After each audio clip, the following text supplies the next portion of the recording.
নারায়ণং নমস্কৃত্য নরং চৈব নরোত্তমং দেবীং সরস্বতীং ব্যাসং ততো জয়মুদীরয়েৎ। তুলসী কাননং যত্র যত্র পদ্মবনানি চ পুরাণ পঠনং যত্র তত্র সন্নিহিতো হরি। তত্রৈব গঙ্গা যমুনা চ সিন্ধু গোদাবরী তত্র সরস্বতী চ সর্বাণি তীর্থানি বসন্তি তত্র যত্রচ্যুতদার কথা প্রসঙ্গ। হরে কৃষ্ণ কৃষ্ণ কৃষ্ণ হরে হরে, হরে রাম রাম রাম হরে হরে। ভক্তগণ, আস্বাদন করছিলাম শ্রীমদ্ ভাগবতের মাহাত্ম্য। এর আগে আমি ভক্তির দুঃখ কষ্ট নিবারণ আস্বাদন করেছিলাম, যে নারদ মুনি কিভাবে সনক কুমার আদি মুনি ঋষিকে সঙ্গে করে তাদের সাথে আলোচনা করে ভক্তির কষ্ট নিবারণ কি করে করেছিলেন, এবং ভক্তির কষ্ট দূর করার সাথে সাথে কষ্ট কি না, ভক্তি তো যৌবনা, কিন্তু তার দুই গর্ভজাত পুত্র জ্ঞান আর বৈরাগ্য তারা বার্ধক্য দশা প্রাপ্ত করেছে কলির প্রভাবে। তো ভক্তি, জ্ঞান এবং বৈরাগ্যকে একত্রে উজ্জীবিত করা, একত্রে তাদের যৌবনত্ব প্রাপ্ত করানোই আমাদের নারদের কাজ ছিলেন। নারদ মুনি সনকাদি মুনি ঋষির সাথে আলোচনা করে পথ বার করলেন যে কিভাবে এনাদেরকে যৌবনত্বে উত্তীর্ণ করা যায়। বার্ধক্য দশা থেকে বার্ধক্য দশা ত্যাগ হলো এবং যৌবনত্ব প্রাপ্ত হলো, উজ্জীবিত হলো জ্ঞান, ভক্তি, বৈরাগ্য। কিসের দ্বারা না, সপ্তাহ শ্রীমদ্ ভাগবত সপ্তাহ যজ্ঞের দ্বারা।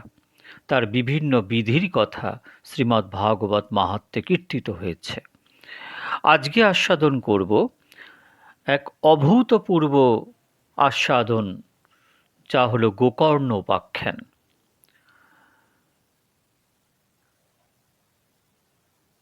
সুত বললেন, হে মুনিবর, সেই সময় নিজ ভক্তদের মনে অলৌকিক ভক্তির প্রাদুর্ভাব দেখে ভক্তবৎসল শ্রী ভগবান তার নিজ ধাম ছেড়ে সেখানে এলেন।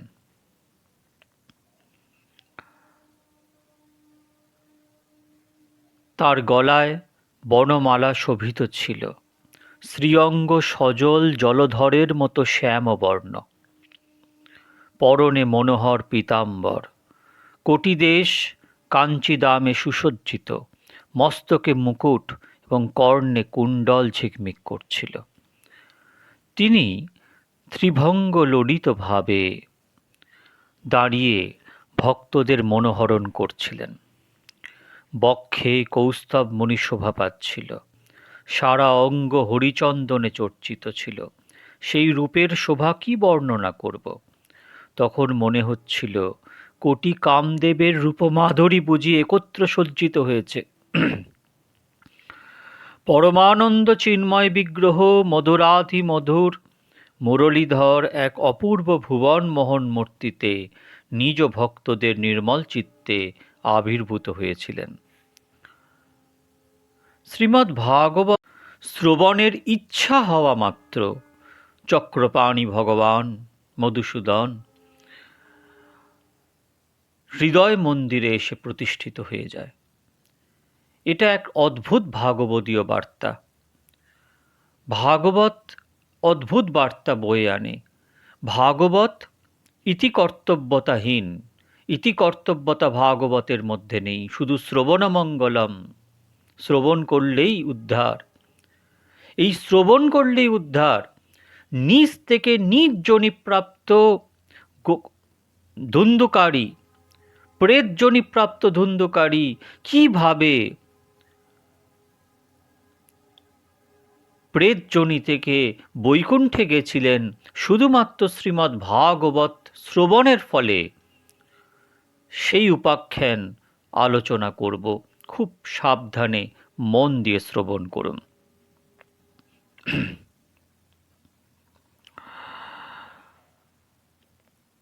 ভগবানের নিত্য লোক নিবাসী লীলা সহচর উদ্ধবাদী অদৃশ্যভাবে সেই ভাগবত কথা শ্রবণের জন্য সেখানে উপস্থিত হয়েছিলেন। বলা হয় না মঙ্গলাচরণে যে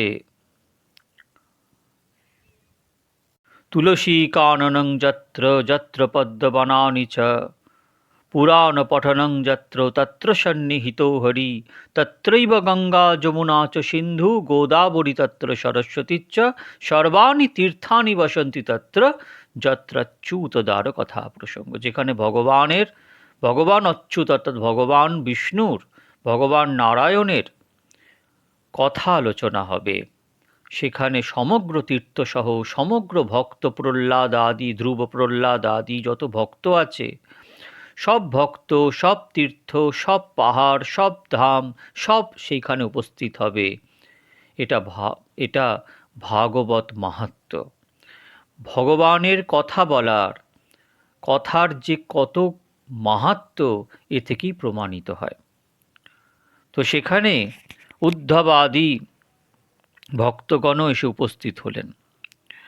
প্রভু আবির্ভূত হওয়া মাত্রই চারদিকে জয় হোক ধ্বনি উত্থিত হতে লাগল। সেই সময় ভক্তিরসের অদ্ভুত প্রবাহ বইতে লাগল। বারবার আবির, গুলাল, পুষ্পবর্ষণ আর শঙ্খধ্বনি হচ্ছিল। সেই সভায় যারা এসেছিলেন তাদের কারোরই নিজেদের দেহ, গৃহ এবং নিজ সম্পর্কে হুঁশ ছিল না। তাদের এই অদ্ভুত তন্ময়তা দেখে নারদ বলতে লাগলেন, হে মুনীশ্বরগণ, আজ আমি এই সপ্তাহ শ্রবণের অতীব অলৌকিক মহিমা দর্শন করলাম। এখানে যেসব অতি মূর্খ, দুষ্ট আর পশুপক্ষীও রয়েছে তারা সকলে একেবারে নিষ্পাপ হয়ে গেল। সুতরাং এতে সন্দেহ রইল না যে কলিযুগে চিত্তশুদ্ধির জন্য, পাপ রাশি নষ্ট করার জন্য মর্ত্যলোকে এই ভাগবত কথার সমান পবিত্র দ্বিতীয় আর কিছু নেই। হে মুনিবর, আপনারা অত্যন্ত কৃপালু। সংসারের মঙ্গলের কথা চিন্তা করে এই সম্পূর্ণ নতুন এক পন্থা প্রচলিত করেছেন। আপনারা দয়া করে বলুন যে এই কথারূপ সপ্তাহযজ্ঞের দ্বারা সংসারে কোন কোন মানুষ পবিত্র হবে। সনকাদি মুনিগণ বললেন, যে সকল মানুষ সদা সর্বদা নানা রকম পাপকর্ম করে, নিরন্তর দুরাচারে লিপ্ত ও অসৎ পথগামী আর ক্রোধানলে দগ্ধ, কুটিল, কামপরায়ণ, এরা সকলেই এই কলিযুগে সপ্তাহযজ্ঞ দ্বারা পবিত্র হয়ে যাবে। যারা সত্য থেকে চ্যুত, মাতা পিতার নিন্দুক, নানা রকম বিষয় বাসনায় জর্জরিত, আশ্রম ধর্মরহিত, দাম্ভিক, মাৎসর্যপরায়ণ, হিংসুক বা অপরকে পীড়নকারী, তারাও কলিযুগে সপ্তাহযজ্ঞ দ্বারা পবিত্র হয়ে যাবে। যারা মদ্যপান, ব্রহ্মহত্যা, সুবর্ণ চুরি, গুরুপত্নী গমন, বিশ্বাসঘাতকতা, এই পঞ্চমহাপাতক আচরণকারী, তাহলে পঞ্চমহাপাতক কারা কারা? যারা মদ্যপান করে, যারা ব্রহ্মহত্যা করে, যারা সুবর্ণ চুরি করে, যারা গুরুপত্নী গমন করে, আর যারা বিশ্বাসঘাতকতা করে, এই পঞ্চপাতক আচরণকারী, ছল চাতুরি পরায়ণ, ক্রূর, পিশাচের মতো নির্দয়, ব্রাহ্মণদের ধনে পুষ্ট ব্যভিচারী, এরাও কলিযুগে সপ্তাহযজ্ঞে পবিত্র হয়ে যাবে। যে দুষ্ট ব্যক্তি সর্বদা দুরাগ্রহবশত কায় মনোবাক্যে কেবল পাপই করে, যে অপরের ধনেই পুষ্ট হয়, যার মন কলুষিত এবং হৃদয় কুভাবনাযুক্ত, তারা সকলেই কলিযুগে সপ্তাহযজ্ঞে পবিত্র হয়ে যায়। হে নারদ, এই বিষয়ে এক প্রাচীন ইতিহাস তোমাকে শোনাচ্ছি। সেই কাহিনী শুনলে সব পাপ নষ্ট হয়ে যায়। এই কাহিনী শোনা মাত্র সব পাপ নষ্ট হয়ে যায়। পুরাকালে তুঙ্গভদ্রা নদীর তটে এক অনুপম সুন্দর নগর ছিল। সেখানে সমস্ত বর্ণের মানুষই নিজ নিজ ধর্ম অনুসারে সত্য আশ্রয়ী সৎকর্মপরায়ণ ছিল। সেই নগরে সর্ববেদ বিশেষজ্ঞ এবং শ্রৌত স্মার্ত কর্মনিপুণ আত্মদেব নামক এক ব্রাহ্মণ বাস করতেন। তিনি দ্বিতীয় সূর্যের মতন তেজস্বী ছিলেন। ধনী হয়েও তিনি ভিক্ষাজীবী ছিলেন। ধুন্দুলি নামে তার প্রিয়া পত্নী কুলীন ও সুন্দরী হওয়া সত্ত্বেও জেদি স্বভাবের ছিলেন। পরচর্চায় তিনি খুব আনন্দ পেতেন। স্বভাবে তিনি ছিলেন ক্রূর, সব সময় কিছু না কিছু বকবক করতেন। গৃহকর্মে নিপুণা, কৃপণ ও ঝগড়াটে ছিলেন। এই ব্রাহ্মণ দম্পতি সুখে থেকে গৃহস্থ জীবন যাপন করতেন। অর্থ ভোগবিলাস সামগ্রী তাদের প্রচুর ছিল, ঘরবাড়িও সুন্দর ছিল, কিন্তু তাদের মনে শান্তি ছিল না। যখন এইভাবে বয়স অনেক বেড়ে গেল, তখন সন্তান লাভের জন্য তারা নানা রকম পুণ্যকর্ম করতে আরম্ভ করলেন এবং দীন দুঃখীদের গো, ভূমি, সুবর্ণ, বস্ত্র আদি দান করতে লাগলেন। এই রকম ধর্মকর্ম দ্বারা তাঁরা তাদের অর্ধেক সম্পত্তি শেষ করে ফেললেন। তবুও পুত্র বা কন্যা জন্মাল না। ফলে সেই ব্রাহ্মণ খুবই চিন্তিত হয়ে পড়লেন। একদিন সেই ব্রাহ্মণ অত্যন্ত দুঃখিত হৃদয়ে ঘর বাড়ি ছেড়ে বনে চললেন। দ্বিপ্রহরকালে তৃষ্ণার্ত হয়ে তিনি এক সরোবরের কাছে পৌঁছালেন। সন্তানের অভাবজনিত দুঃখে তার দেহ অত্যন্ত কৃশ হয়ে গিয়েছিল। তাই ক্লান্ত হয়ে জলপান করে তিনি ওখানেই বসে পড়লেন। প্রায় 1 ঘণ্টা পরে ওখানে এক সন্ন্যাসী মহাত্মা এলেন। ব্রাহ্মণ যখন দেখলেন যে সন্ন্যাসীর জলপান শেষ হয়েছে, তখন তিনি তার কাছে গেলেন এবং প্রণাম করে দাঁড়িয়ে দীর্ঘশ্বাস ফেলতে লাগলেন। সন্ন্যাসী প্রশ্ন করলেন, হে বিপ্র, তুমি রোদন করছো কেন? তোমার এমন কি দুশ্চিন্তা রয়েছে? তোমার দুঃখের কারণ শীঘ্র আমাকে বলো। ব্রাহ্মণ বললেন, প্রভু, আমার পূর্বজন্মের সঞ্চিত পাপের কথা কি আর বলবো। আমার পিতৃপুরুষগণ আমার দেওয়া জলাঞ্জলির জল নিজ চিন্তাজনিত দীর্ঘশ্বাসে ঈষৎ উষ্ণ করে পান করছেন। দেবতা ও মা ব্রাহ্মণেরা আমার দেওয়া জিনিস প্রসন্ন মনে গ্রহণ করেন না। সন্তানের অভাবে আমি এত দুঃখী যে আমি সব কিছু শূন্য দেখছি। আমি প্রাণত্যাগ করার জন্য এখানে এসেছি। সন্তানহীন আমারই জীবনে ধিক, সন্তানহীন গৃহকে ধিক, সন্তানহীন ধনে ধিক, নিঃসন্তান বংশকে অধিক। আমি যেই গাভী পালন করছি সেটিও সর্বদা বন্ধা হয়ে যাচ্ছে। যে গাছ লাগাই তাতেও ফুল ফল আসে না। আমার বাড়িতে যে ফল আনা হয় তাও অতি শীঘ্র পচে যায়। আমার মতন অভাগা ও পুত্রহীনের এই জীবন কোন কাজে লাগবে? এই কথা বলে সেই ব্রাহ্মণ দুঃখে ব্যাকুল হয়ে সন্ন্যাসী মহাত্মার কাছে উচ্চৈঃস্বরে কাঁদতে লাগলেন। সন্ন্যাসীর হৃদয়ে বড়ই করুণার উদ্রেক হল। তিনি যোগ নিষ্ঠ ছিলেন। ব্রাহ্মণের ললাট রেখা দেখে তিনি সবই জানতে পারলেন এবং বিস্তৃতভাবে সব বলতে লাগলেন। সন্ন্যাসী বললেন, হে বিপ্র, পুত্রলাভেরই মোহ তুমি ত্যাগ করো।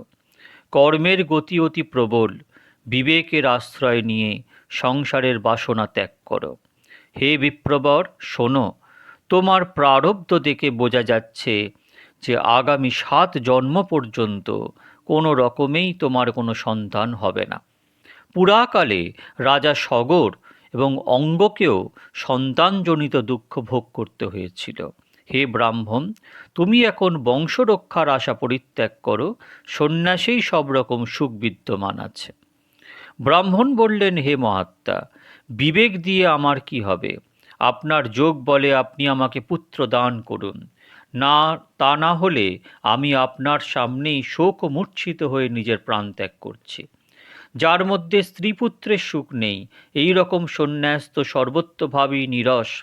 সংসারে পুত্র পৌত্রাদিতে মুখরিত গৃহস্থ আশ্রমই তো সবচেয়ে সরস। ব্রাহ্মণের এই রকম আগ্রহ দেখে সন্ন্যাসী বললেন, বিধিলিপির ওপর হঠকারিতা করতে গিয়ে রাজা চিত্রকেতুর অশেষ কষ্টভোগ হয়েছিল। অতএব দৈব যার সকল চেষ্টা নিষ্ফল করে দেয়, সেই মানুষের মতো তোমার ভাগ্যেও পুত্রসুখ নেই। তুমি তো বিষম জেদ ধরে প্রার্থীরূপে আমার কাছে এসেছ, এই অবস্থায় আমি তোমাকে কি বলবো? সেই মহাত্মা যখন বুঝলেন যে এই ব্রাহ্মণ কিছুতেই নিজের জিদ ছাড়বে না, তখন তিনি ব্রাহ্মণকে একটি ফল দিয়ে বললেন, এই ফলটি তুমি তোমার স্ত্রীকে খাইয়ে দাও, এতে তার এক পুত্র হবে। 1 বছর পর্যন্ত তোমার স্ত্রীকে সত্য, শৌচ, দয়া, দান, একাহারের নিয়ম পালন করতে হবে। এই রকম করলে তোমার সেই পুত্র অত্যন্ত শুদ্ধ স্বভাব হবে। এই কথা বলে সেই যোগীরাজ চলে গেলেন, আর ব্রাহ্মণ নিজের বাড়ি ফিরে এলেন। বাড়ি এসে সেই ফলটি তিনি তার স্ত্রীর হাতে দিয়ে অন্য কাজে বেরিয়ে গেলেন। তার স্ত্রী তো কুটিল স্বভাবের ছিলেনই। তিনি কাঁদতে কাঁদতে তার এক বান্ধবীকে বলতে লাগলেন, শৈল, আমার তো বড় চিন্তা হচ্ছে, আমি এই ফল খাবো না। ফল খেলে গর্ব হবে, গর্ব হলে পেট বড় হয়ে যাবে, তারপর খাওয়া দাওয়া কমে যাবে, ফলে আমি দুর্বল হয়ে পড়ব, তাহলে আমি ঘরের কাজ কি করে করব? আর যদি কোনো দিন দৈববশে গ্রামে ডাকাত পড়ে, তাহলে গর্ভিণী নারী কি করে পালাবে? সুখদেবের মতো গর্ভ যদি পেটের মধ্যেই থেকে যায়, তবে তাকে বের করা যাবে কি করে? আর যদি প্রসবের সময় সেই বাঁকা হয়ে বেরিয়ে আসে, তাহলে তো আমার প্রাণ সংশয় হবে। এমনিতেই প্রসবের সময় ভয়ানক যন্ত্রণা হয়, আমি সুকুমারী হয়ে সেই যন্ত্রণা কি করে সহ্য করব? আমি যখন দুর্বল হয়ে পড়ব, তখন আমার ননদরা এসে বাড়ির সব জিনিসপত্র নিয়ে চলে যাবে, আর এই সত্য শৌচাদি নিয়ম পালনও তো আমার পক্ষে কঠিন। যে নারী সন্তান জন্ম দেয়, সেই সন্তানকে পালন করতেও তার খুব কষ্ট হয়। আমার বিবেচনায় তো বন্ধ্যা বা বিধবা স্ত্রীরাই সুখী। মনের মধ্যে এইরকম নানা প্রকার কুচিন্তা করে ওই ফলটি সে খেল না। তার স্বামী এসে যখন জিজ্ঞাসা করল, ফল খেয়েছো? সে তখন বলে দিল, হ্যাঁ খেয়েছি। একদিন তার বোন ঘটনাচক্রে তার বাড়ি বেড়াতে এলো। তখন সে তার বোনকে সমস্ত কাহিনী শুনিয়ে বলল যে, আমার মনে হয় মনে বড় দুশ্চিন্তা হচ্ছে। এই দুশ্চিন্তার ফলে আমি দিন দিন দুর্বল হয়ে পড়ছি। বলতো বোন, কি করা যায়? বোন বলল, আমার পেটে সন্তান রয়েছে, এই সন্তানের জন্ম হলে আমি একে তোমায় দিয়ে দেব। ততদিন পর্যন্ত গর্ভবতীর মতো গুপ্তভাবে সুখে বাস করতে থাকো। তুমি আমার স্বামীকে কিছু টাকা পয়সা দিয়ে দিও, সে তোমাকে তার ছেলে দান করে দেবে। আমি এমনভাবে প্রচার করব যাতে সকলেই এই কথা বলবে যে আমার ছেলের জন্মের 6 মাসে মারা গেছে, আর আমি রোজ তোমার বাড়ি এসে তোমার ছেলেকে লালন পালন করতে থাকব। তুমি এখন পরীক্ষা করবার জন্য এই ফলটি গরুকে খাইয়ে দাও। স্ত্রী সুলভ স্বভাববশত বোন যা বলল, ব্রাহ্মণী তাই করল। এরপরে যথাসময়ে এই বোনের ছেলে হলো। তখন ছেলের বাবা চুপি চুপি এসে ব্রাহ্মণ পত্নী ধুন্দলিকে ছেলেটি দিয়ে দিল। এদিকে সে নিজের পতি আত্মদেবকে বলল যে আমি নির্বিঘ্নে পুত্র প্রসব করেছি। এইভাবে আত্মদেবের ছেলে হয়েছে শুনে সকলেই খুব আনন্দ হলো। পিতা ছেলের জাতকর্ম সংস্কার করে ব্রাহ্মণদের দান দিলেন। বাড়িতে গান বাজনা, মাঙ্গলিক অনুষ্ঠান হতে লাগলো। ধুন্দলি তার স্বামীকে বলল, আমার স্তনে তো দুধ নেই, তাহলে গরু বা অন্য প্রাণীর দুধে কি করে আমি এই বালককে মানুষ করব? আমার বোনের ইদানিং ছেলে হয়েছিল, সে তো মারা গেছে, তাকে ডেকে এনে এখানে রাখি, সে নিজের বুকের দুধ দিয়ে এই শিশুকে মানুষ করবে। তখন নিজের ছেলের মুখ চেয়ে আত্মদেবও তাতে রাজি হলেন। মাতা ধুন্দলি ছেলের নাম রাখল ধুন্ধুকারী। এরপরে 3 মাস কেটে যাবার পর সেই গরুটির মানুষের মতো একটি বাচ্চা হলো। সেই বাচ্চাটি সর্বাঙ্গ সুন্দর, দিব্য, নির্মল, সোনার মতন কান্তিমান। তাকে দেখে ব্রাহ্মণের খুব আনন্দ হলো এবং তিনি নিজেই সেই বাচ্চার সব সংস্কার করলেন। এই খবর পেয়ে সকলেরই খুব অবাক হলো, আর এই বাচ্চাকে দেখতে আসতে লাগলো। তারা নিজেদের মধ্যে বলাবলি করতে লাগলো, দেখো ভাই, আত্মদেবের কেমন সৌভাগ্যের উদয় হয়েছে, কেমন আশ্চর্য ব্যাপার যে গরুর পেটেও এই রকম দিব্যকান্তি ছেলে জন্মালো। দৈবযোগে এই গুপ্ত রহস্যের ব্যাপার কেউ জানতে পারল না। ছেলেটির কান দুটি গরুর কানের মতো দেখতে হওয়াতে আত্মদেব তার নাম রাখলেন গোকর্ণ। কিছুকাল অতীত হলে এই দুই বালক বড় হয়ে যুবক হলো। তার মধ্যে গোকর্ণ খুব বড় পণ্ডিত ও জ্ঞানী হলো, কিন্তু ধুন্ধুকারীর হলো একটি শয়তান। সে স্নান শৌচাদি ব্রাহ্মণজনিত আচরণের বিন্দুমাত্র জানত না, এবং খাওয়া দাওয়ার তার কোনো বাজবিচার ছিল না। তার মধ্যে ক্রোধ অতিশয় তীব্র ছিল। সব রকম খারাপ খাবার, খারাপ খারাপ জিনিস সে সংগ্রহ করে আনত। মৃতদেহের স্পর্শ করা অন্নও সে অবলীলাক্রমে গ্রহণ করত। অপরের জিনিস চুরি করা, সকলের প্রতি দ্বেষ করা তার স্বভাব হয়ে গিয়েছিল। লুকিয়ে লুকিয়ে অন্যের বাড়িতে সে আগুন লাগিয়ে দিত।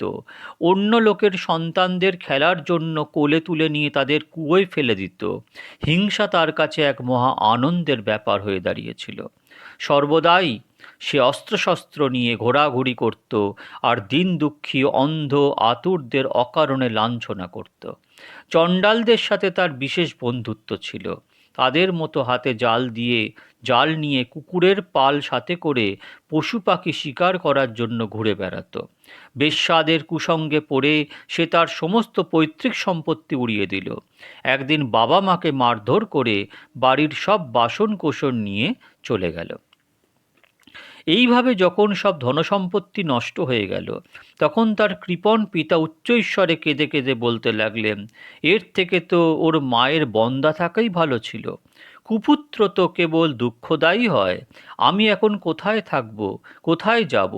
আমার এই সংকটে কে আমাকে উদ্ধার করবে?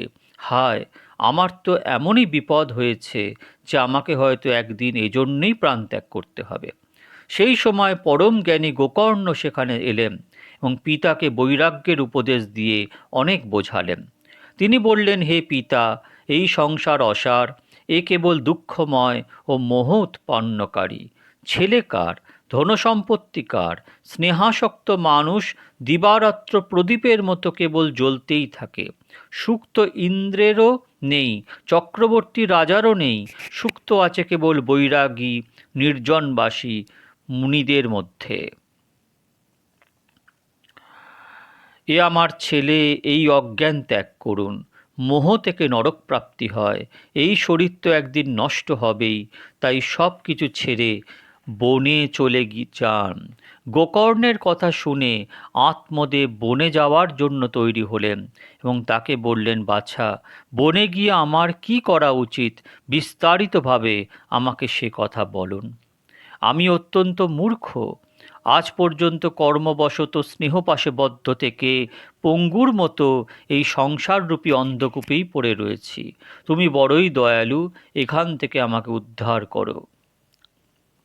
গোকর্ণ বললেন, হে পিতা, এই দেহ, হাড়, মাংস আর রক্তের পিণ্ড, এর প্রতি অহং বুদ্ধি আপনি ত্যাগ করুন। স্ত্রী পুত্রদের ওপর কখনো মমতা করবেন না। এই সংসারকে সর্বদা ক্ষণভঙ্গুর রূপে দেখবেন। সংসারের কোনো জিনিসকেই স্থায়ী মনে করে তাতে অনুরাগ করবেন না।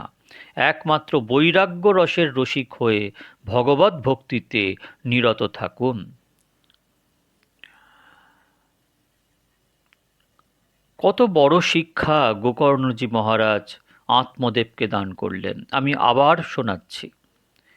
গোকর্ণ বললেন, হে পিতা, এই দেহ, হাড়, মাংস আর রক্তের পিণ্ড, এর প্রতি অহং বুদ্ধি আপনি ত্যাগ করুন।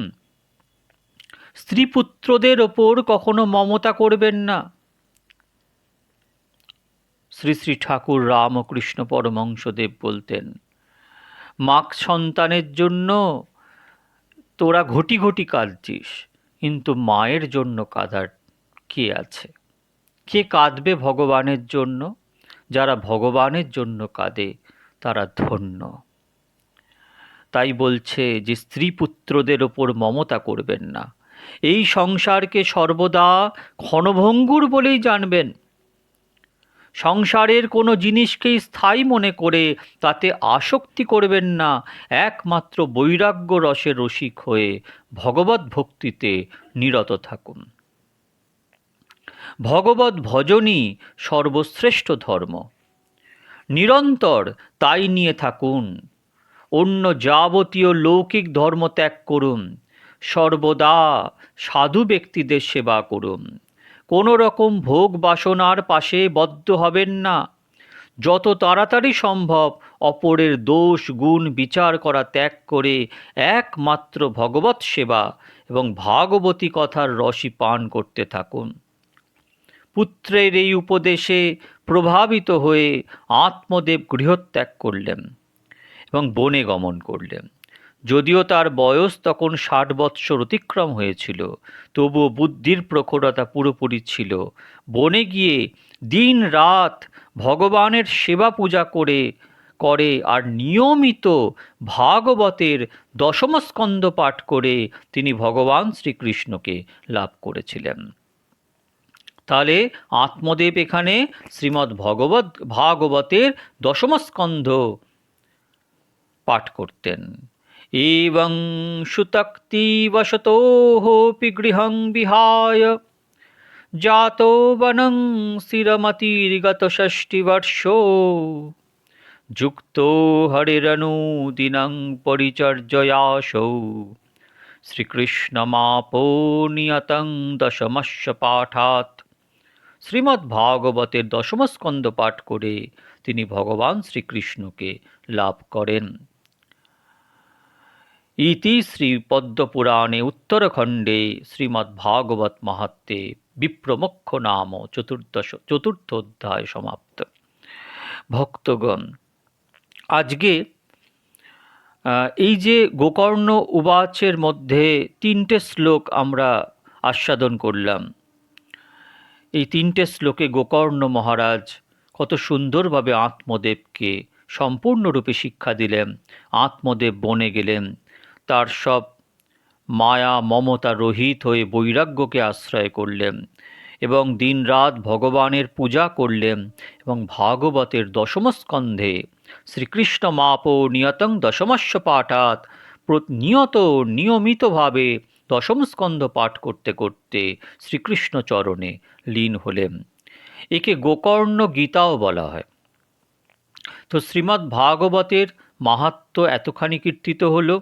পরের দিন ধুন্ধুকারীর প্রেতজনি প্রাপ্তি কী করে হয়েছিল, মহাপাতকী ধুন্ধুকারী কী করে প্রেতজনি প্রাপ্ত হয়েছিলেন এবং তা থেকে ধুন্ধুকারী কী করে মুক্ত হলেন, পরের দিন আস্বাদন করব। আপনারা ভালো থাকবেন, বারবার শ্রবণ করবেন। আমি খুব তাড়াতাড়ি পরবর্তী আস্বাদন নিয়ে আপনাদের সামনে হাজির হব। হরে কৃষ্ণ কৃষ্ণ কৃষ্ণ হরে হরে, হরে রাম রাম রাম হরে হরে। ভজ নিতাই গৌর রাধেশ্যাম, জপ হরে কৃষ্ণ হরে রাম। জয় নিতাই।